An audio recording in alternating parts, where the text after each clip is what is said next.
настоящее время большинство вопросов, связанных с развитием Арктики, регламентируются в рамках отраслевого законодательства, административного, гражданского, налогового, в то время как законы, которые непосредственно регулируют правоотношения в арктической зоне России, практически отсутствуют.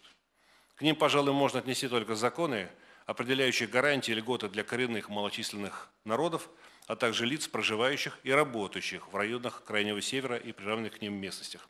Ну и, по сути дела, это и все. При этом далеко не все территории Крайнего Севера отнесены к арктической зоне. Этот подход нас устроить не может.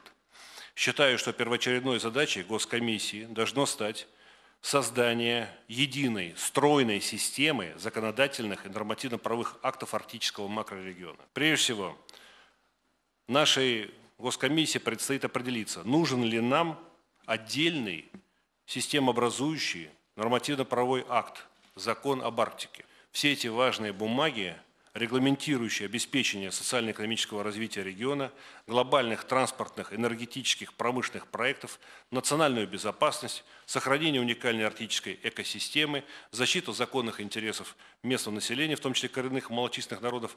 Все эти, повторю, важные бумаги надо связать единой логикой и немедленно привести в порядок.